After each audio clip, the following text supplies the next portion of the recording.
This is Morning Juice. Sports, insight, and great storytelling. Starring Bobby Carpenter and Jeff Tito Thitoff. It's time to attack and dominate. Good morning. Welcome on into Morning Juice. Thitoff still recovering. Is he back? He's maybe en route. Does that sound correct? I don't know. I heard he was still out there with your highness in the desert. Why leave? Just doing stuff.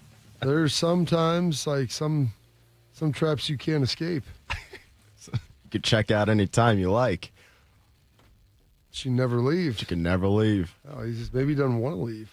You ever thought about that? I mean, I can get on board with that. he's I want getting him to come back. But massage from a Yeah. dude.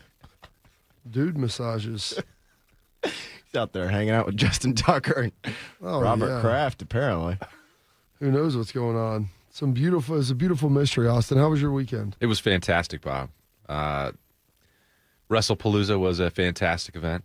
Huge kickoff and celebration for WWE and ESPN. Just really selling how historic it was, and everyone in there believed it. And a happy ending. Didn't have to deal with tears from Liberty because the American Nightmare, Cody Rhodes, defended. And then things got worse for the Ward family as Bengals fans on Sunday afternoon, but we were able to turn that game off at halftime. But fun weekend with the off week for Ohio State. Made the most of it. Got over there. Actually, after spending the morning with you gentlemen, went over, played some golf with Beamer and Jay-Z. Then we loaded up the car to head over to Indy. Allie finally had it. She had escaped San Diego, and her flight back from Vegas, she landed at 6 a.m. on Friday.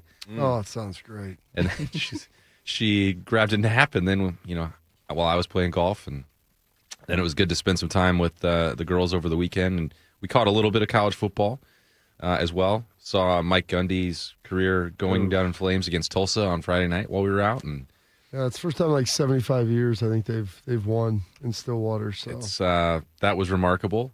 Saw history with Iowa somehow putting up 38 points against Rutgers. An offensive explosion, you mean? I thought that would have been. I didn't know that was allowed. Point total was 45. It was 42 at half. Yeah. Make your way to the buffet. Crazy. I don't know. Well, maybe not crazy. Interesting game between Michigan and Nebraska, and then the true shakeup. So, leaving Gainbridge Fieldhouse, Bob, on Saturday night, I finally opened the phone up to see, what's going on with my off-season bandwagon pick, the Illinois Fighting Illini. That was. I've thrown a lot of shade, and we'll get into that. So save some of that because I've thrown a lot of not shade. Google him.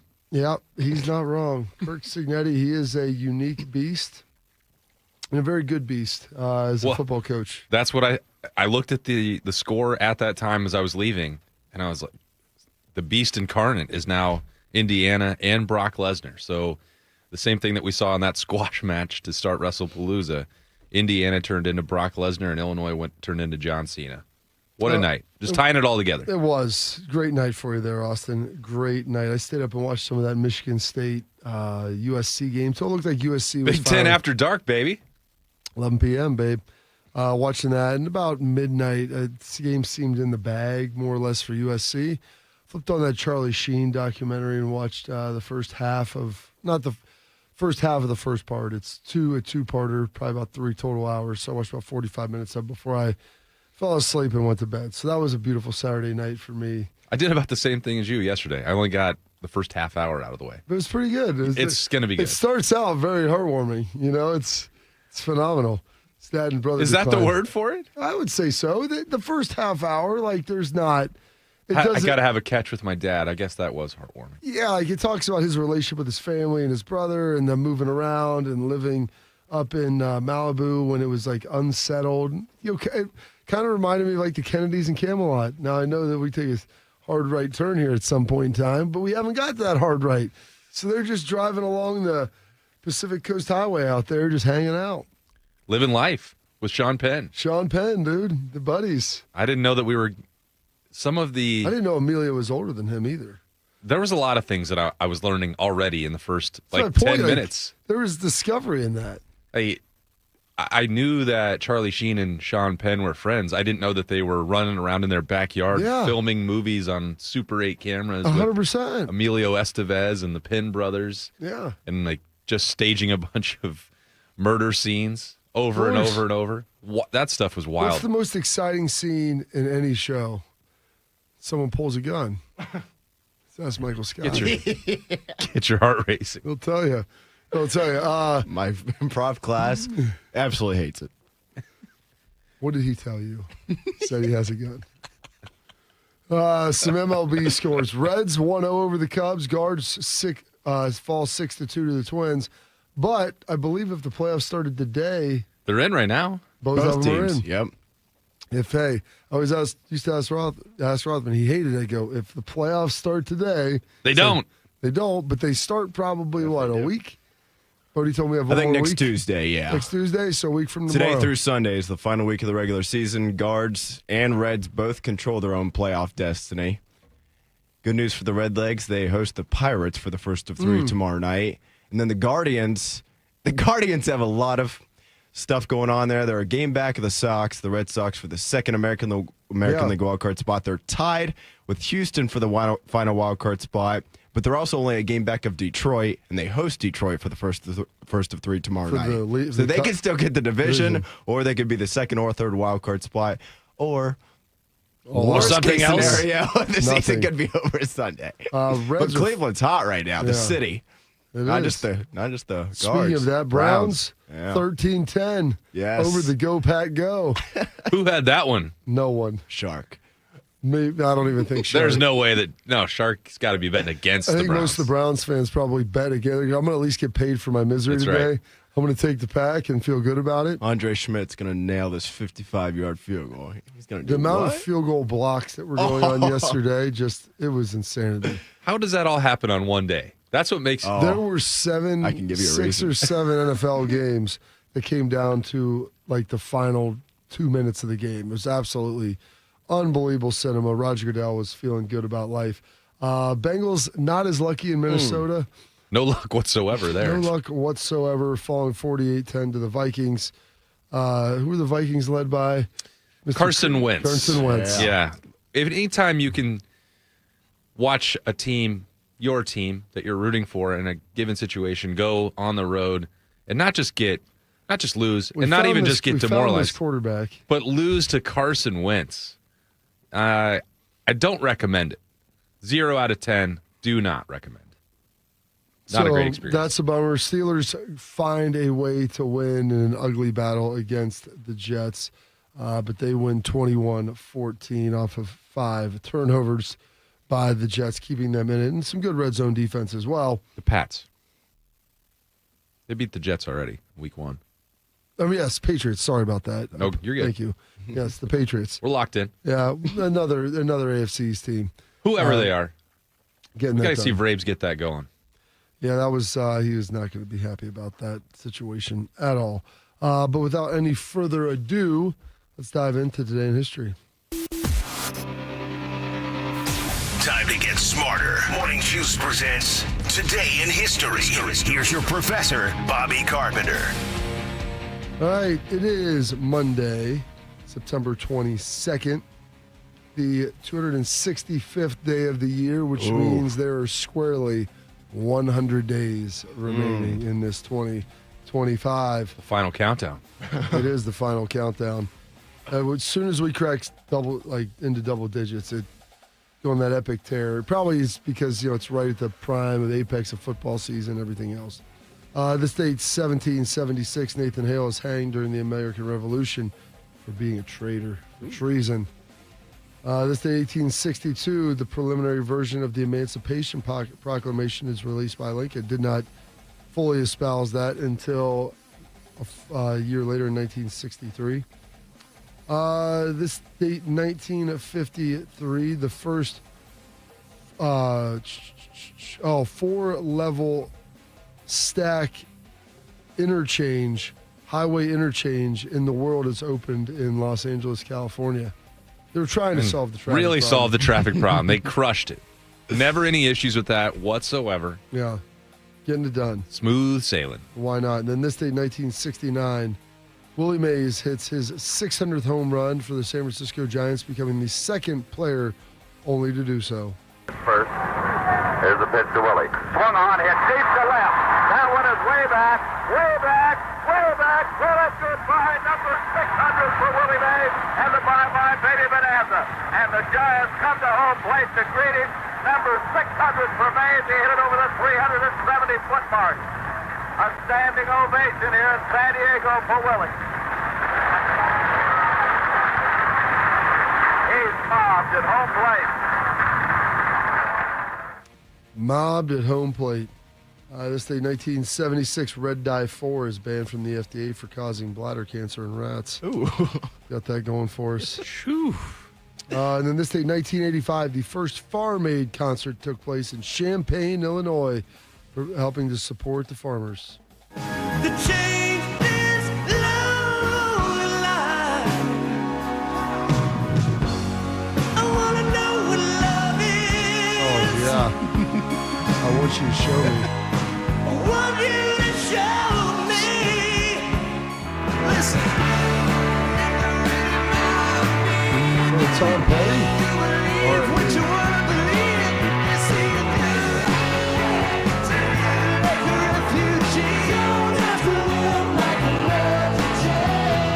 refugee. Gosh, some bangers. Little Foreigner, little Tom Petty right there. How did they decide Champaign should host Farm Aid 1? Champagne showers. It's adjacent to Farmageddon, unless you know, Bodie. I have no idea. Nope.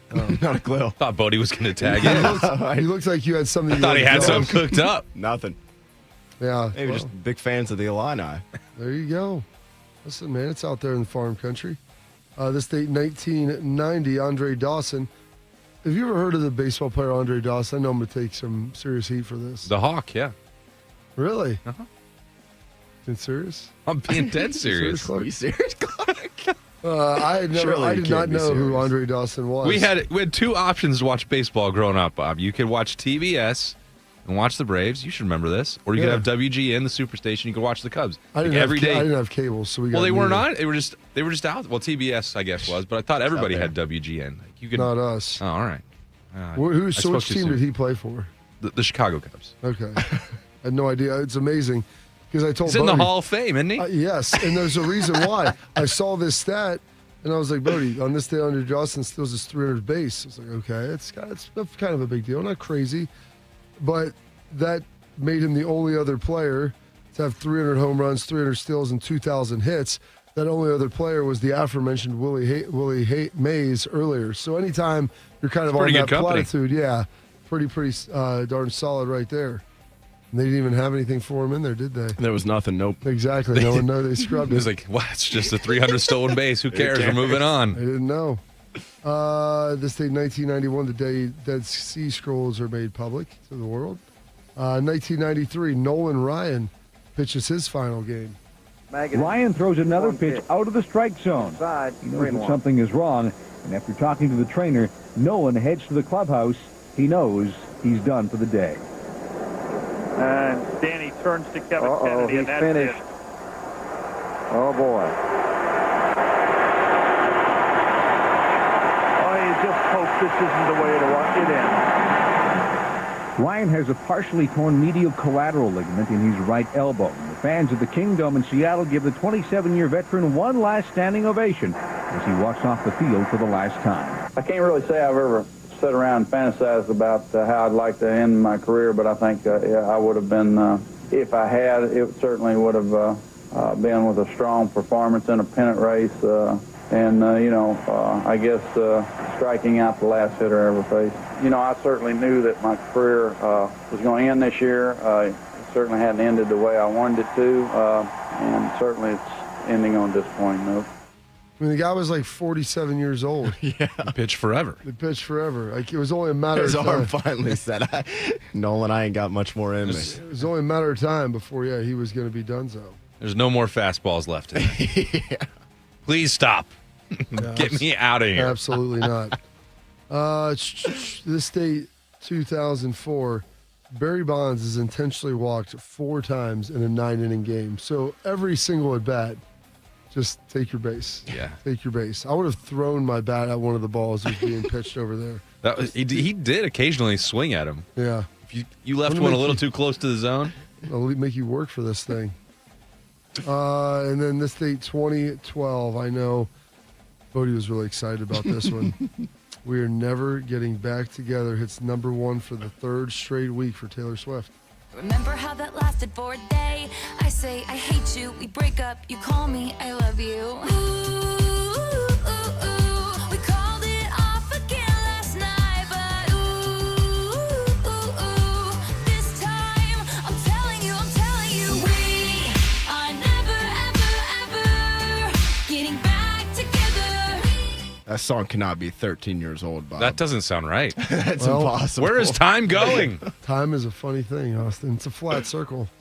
Some birthdays today. Tommy Lasorda, the great Dodgers manager, born on this date, 1927. This was after some people accused him of telling his pitcher to being one of the opposing players in a postgame. Allegedly. Tell you what I think about it. I think that is very, very bad for that man to make an accusation like that. That is terrible. I have never, ever, since I've managed, ever told a pitcher to throw at anybody, nor will I ever. And if I ever did, I certainly wouldn't make him throw at a fucking 130 hitter like LaFay or fucking Bavacqua, who couldn't hit water if he fell out of a fucking boat. And I guarantee you this, when I pitched and I was going to pitch against a fucking team that had guys on it like Bavacqua, I sent a fucking limousine to get the cocksucker to make sure he was in the motherfucking lineup, because I kicked that cocksucker's ass any fucking day in a week. Well, tell me how you really feel, Tommy. I'd send a He limo. kept going, too. I don't know if those beeps were long enough. I had to cut off the last 10 seconds or so just because it just would have been all beeps or bleeps. Good for him. That's amazing. I've never heard that one before. That was seems incredible. like such a nice guy. I've never heard him get surly. R.I.P. Passed away 3 years ago. Lute Olson, former Arizona Wildcats head coach, born on this date, 1934. Lost him 4 years back. This is going to be another good one. Oh, yeah. David Stern, born on this date, 1942, the 4th NBA commissioner, and him and old Jimmy Rome sitting down. Yeah, a little context here. In 2012, the New Orleans, at the time, Hornets, now Pelicans, won the 2012 NBA draft lottery. Everybody knew Anthony Davis was going to be the number 1 pick and going to be very good. Some people thought the draft lottery might have been fixed, and Jim Rome asked the commissioner about that. Was the fix in for the lottery? You know, I have 2 answers for that. I'll give you the easy one. No. I think it's my job to ask because I think people wonder. No, it's ridiculous, but that's okay. I know that you think it's ridiculous, but I don't think the question is ridiculous because I know people think that. Stop beating I'm your not wife saying yet? I'm not saying that I do, but I think it's my job to ask you that. Have you stopped beating your wife yet? Yeah, I don't know if that's fair. Why is that? People really do think it, whether it's fair or not. Well, you know, it's good copy, and you do things sometimes for cheap thrills. But listen, you've been successful in making a career of it, and I keep coming on. Making a career of what, though? Commissioner said that I take great offense to that. Making a career of what? What offense? Cheap thrills? Are you taking offense? At I am now. Now I am. You know, taking on the world, and now Jim Rome is pouting. I love it. Listen, I got to go call somebody important like Stephen A. Smith now. He's up next. Oh, boy. This is so amazing. I like how he asked it, and Rome didn't hear him. He's like, let me make sure he heard him this time. When did you Stick start? the knife in. Wow. So great. You made a career out of it, and I keep coming on. So great. I asked Bodie as soon as I mentioned that, I go, hey, and he's like, can I get the Jim Rome? Oh, Yes. yeah. Done. That was the only answer. It's already here. I was going to ask, and you actually preempted my question with the right question, so good job. Singer Joan Jett turning 67. And I could tell it wouldn't be long that he was with me. Yeah, I'm babe singing. I love rock and roll. Spend time in the jukebox, baby. I love rock and roll. Smoke, take your time and dance with me. Love it. They call her the grandmother of funk. We saw her last summer. She opened for Alanis Morissette on that tour. Took Allie up to that for her birthday. She's like, "Who's Joan Jett?" I said, "You're gonna know Joan Jett, I promise you." Yeah. Oh, she's got some bangers now. I apologize to David Coverdale. I accidentally passed him, turning 74 today. Okay. Lead singer of Whitesnake. There we go. That synthesizer going. You didn't want to miss this. Not a chance.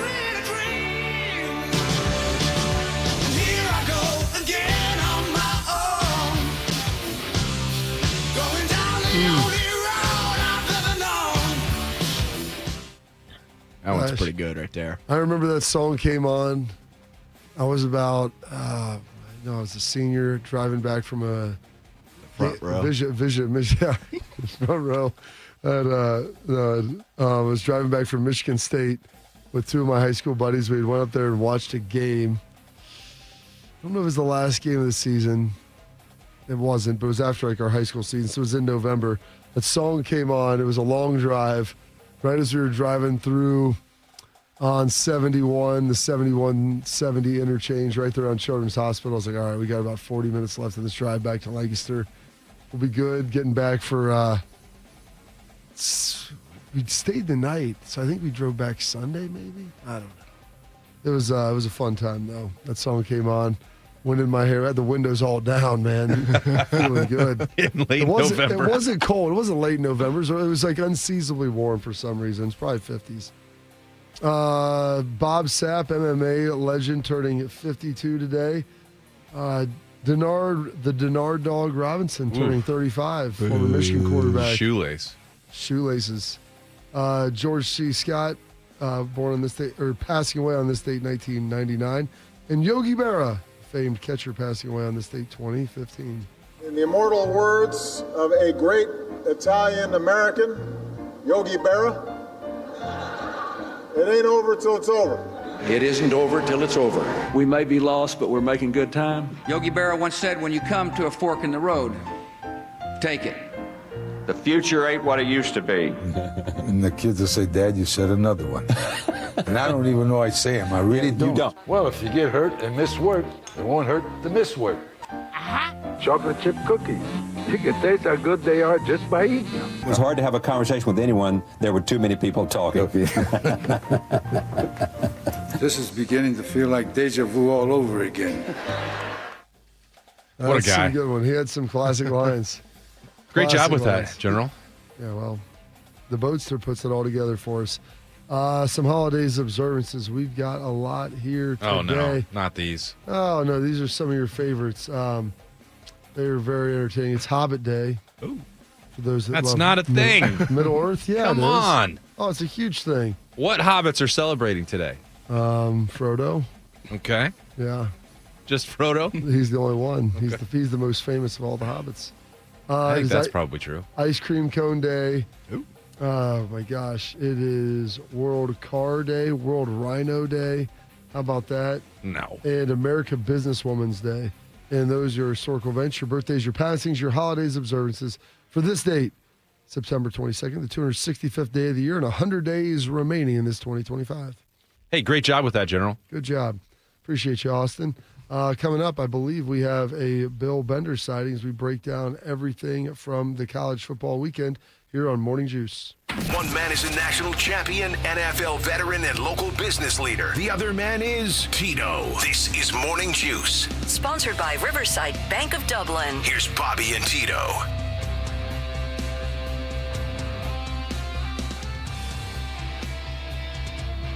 There appear to be no breaks in my playlist here. So let's see if we can... We're staring your headphones? Fire up. See if we can fire up some breaks here. Give me 1 second. That's fine. Sometimes all you need is a good break, and you're just looking for a break. Just keep on powering through. Just looking for a break. There's some PSAs here. Give me a 60-second. Great. I love Here him. we go. All right. Coming up next, Bill Bender, Morning Juice. Maybe. That's not right. There we go. I'm one of them. I care deeply about creating a world we can all fully participate in, free from stigma, misperceptions, and barriers. And we've got a trusted ally on our side, an organization we can rely on. Easter Seals. Rooted in communities nationwide, Easter Seals helps empower millions of people, regardless of age or disability, through its life-changing services and powerful advocacy. Today and every day, Easter Seals is leading the way to full equity, inclusion, and access to health care, employment, and education for people with disabilities, families, and communities. That's my Easter Seals. Make it yours. Learn more and get involved at easterseals.com.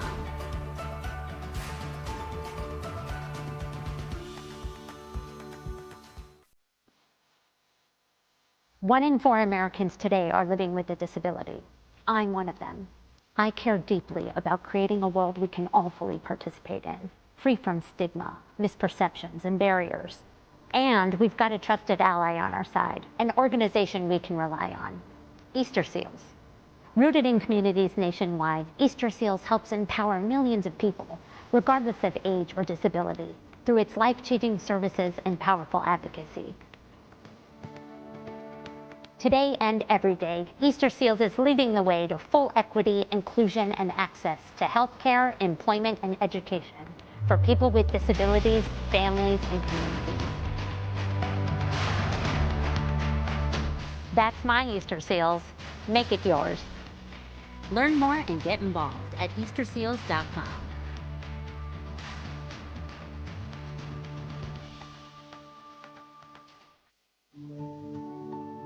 One in 4 Americans today are living with a disability. I'm one of them. I care deeply about creating a world we can all fully participate in, free from stigma, misperceptions, and barriers. And we've got a trusted ally on our side, an organization we can rely on. Easter Seals. Rooted in communities nationwide, Easter Seals helps empower millions of people, regardless of age or disability, through its life-changing services and powerful advocacy. Today and every day, Easter Seals is leading the way to full equity, inclusion, and access to health care, employment, and education for people with disabilities, families, and communities. That's my Easter Seals. Make it yours. Learn more and get involved at easterseals.com.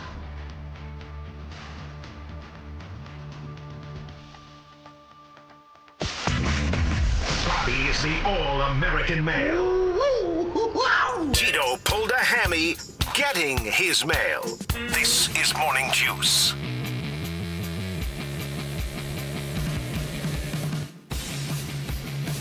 Welcome back into the Morning Juice. Bodie doing a great job over here solving the world's problems. He's working on them. I don't know if they're solved yet. Oh, it's working to solve. TBD. I would compare our problems, Bob, to about a Chris Ash defense. It's not great, but we're trying. Just give him some time. We're working at it. 30 points to Purdue. It's all good. Yeah. Explosive offense. Yeah. Let's bring on Bill Bender and ask him about that explosive Purdue offense. Bill, how are we doing today? Oh, not good, Bobby. You know this. After how many texts I got after Green Bay lost yesterday, and people I haven't heard from in years, giving me, But you know what? Cleveland, good for them.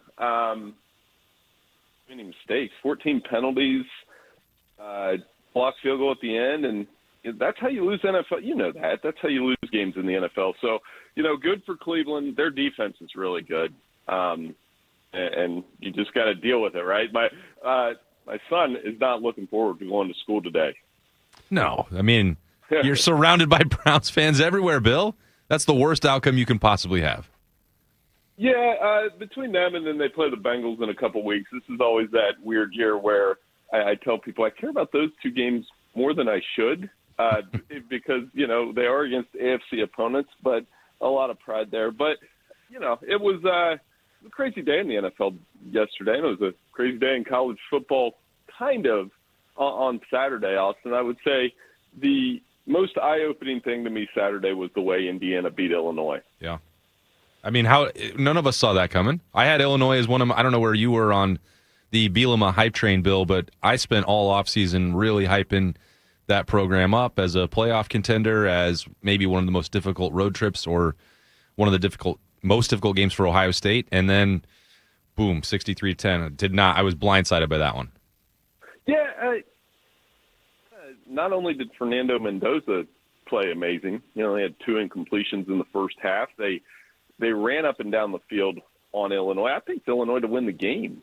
So that was one of my worst picks of the weekend. And Indiana's defense gets a lot of tackles for loss, very aggressive, and D'Angelo Pond starts it off with the block punt. They look better than they were last year, and I think the fun part is they play a better schedule. They've got to go to Iowa this week. That's a test, anytime you go on the road there. They're going to play Penn State and Oregon. So if they go 10-2, they'll have a playoff case like anybody else. I guess we can still complain about their weak non-conference schedule. But, Kurt Cignetti, he's a good coach, and I think that's a better team than they were last year. How concerned should Notre Dame be about their defense? Bodie and I were just joking how they scored plenty of points, gave up 30 to Purdue, which isn't always a great thing. Their defense last year was so good. Bringing in Chris Ash, you thought there might be a little bit of a drop-off with Golden, but I don't know if anybody anticipated this. Not with the players they have on that side of the ball. Too many passing yards, too many yards per passing attempt. And I know that game got delayed, and sometimes games like that, there have been a lot of games like that, and it can be 2 different games in some ways. But Purdue was moving the ball up and down the field way too easily. And, now they go to Arkansas this week, and this is a tricky game. I know Arkansas just lost to Memphis, but they can move the ball up and down the field too with Taylor Green. So that'll be an interesting thing. And Chris Ash is going to be in the spotlight all season unless it improves. And I think that's something to keep an eye on. Now, the good news for Notre Dame is they definitely started giving Jeremiah Love the ball, and Jadarian Price. They do have not the best, one of the best running back teams in the country. C.J. Carr's starting to settle in as the starter, and he is really talented. But, for Bodie, he might have to watch some shootouts here this season. They are definitely going to score a lot of points, but they've got to tighten up, especially on the back end. That's all right. Bodie loves shootouts. He doesn't care about Notre Dame defense. He has no pride in that. Keep rocking along the Big Ten there, Bill. Did the win for Michigan or the loss for Nebraska mean more? Probably the win, because that was an opportunity for Nebraska, and I just thought Michigan was the better team up front. They got to Dylan Raiola way too easy. I think Nebraska's a year away, maybe 2, in terms of getting that level of player. Dylan Raiola is nice, though. That was an unbelievable Hail Mary at the end of the half. Michigan, Bryce Underwood, it's a learning process. They're a little bit hit or miss in the passing game, but they do have a nice there with Underwood and Haynes. They make the big plays. They don't have those, I know this is a big if, but they were basically winning off long touchdown runs, and they were struggling a little bit to have consistency in between there. Bill, are we watching the farewell tour of Mike Gundy now in Oklahoma State? Well, I thought we were doing that after the Oregon game. I didn't think they would lose to Tulsa. So, I do. I think they'll give him the courtesy of letting him finish the season, and he'll probably either, quote, retire or resign because of what he means to that program. But that was a brutal loss. There's no question. And they've still got to go through the Big 12. And, this is a team that was right there in the Big 12 championship mix 2 years ago. So I'm stunned at the downfall from last year, 3-9, and not winning a conference game. And then this year you're losing to Tulsa. So, and getting booed and those kind of things. So it's been a stunning turn of events. Part of it is they did lose their quarterback. Still got to beat Tulsa. Yeah, this season has already been really interesting in terms of the coaching carousel, Bill, and it just feels like it's going to get almost out of control. You mentioned Mike Gundy. UCLA's made their decision already. Virginia Tech has fired their coach.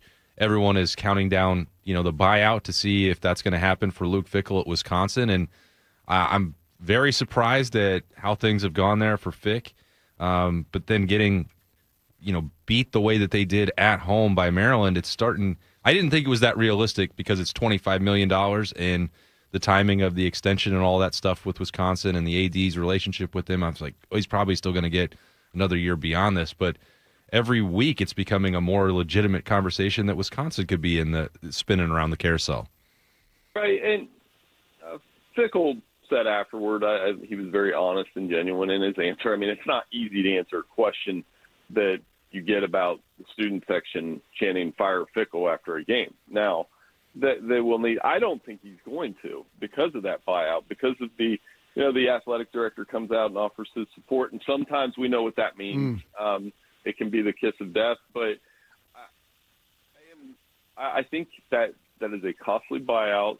The one name to keep in mind, if they were to move on from Luke Fickell, that stands out to me, and it might take another year, is Jason Eck, the New Mexico coach. They've come out early in the season. He is a Wisconsin grad, played offensive line there, and they competed with Michigan in the opener, and then they destroyed UCLA. So just keep an eye on him over the next year or so. Now, for Fickell, it's time they've got to get some results. But if you look at their schedule next month, it is bad. I mean, it's Michigan, it's Iowa, it's Ohio State, it's Oregon. I mean, this is like Billy Napier last year. I don't think too many people think Wisconsin's going to win more than one game out of those four. Yeah, it's a rough one for them. It's a very, very tough schedule. They lose their quarterbacks every year. I don't know, Bill, I'm with you because I thought he would do a much better job up there, and just sometimes things haven't worked out for a variety of reasons. In a place where it's not working out still, this was supposed to be the year that they got everything back together, and I'm surprised to hear Dabo Swinney come out, Bill, and just be, I don't know, what the correct term is. I mean, defensive is part of it, but if they're sick of winning last week and then you lose, it's one thing. Georgia Tech's a pretty good team, and then you lose to Syracuse in a game where you're trailing most of the game by 2 scores. And he's just so bold with his proclamations, and the reality is I think he changed the expectations there. And so people are expecting this team to be a national championship contender, and they're probably not going to be in the ACC championship. Yeah, he's on tilt for sure. It's like, when you play cards and then you lose a really bad hand and then you turn around and put a bunch of money in on the next hand and lose that one too. So definitely curious. Now, we had a meeting last week at Sporting News, and we're going through scenarios with Dabo, and people started talking about hot seat and those kind of things. And I said, there's no way in the world he leaves Clemson. But it's getting strange. It really is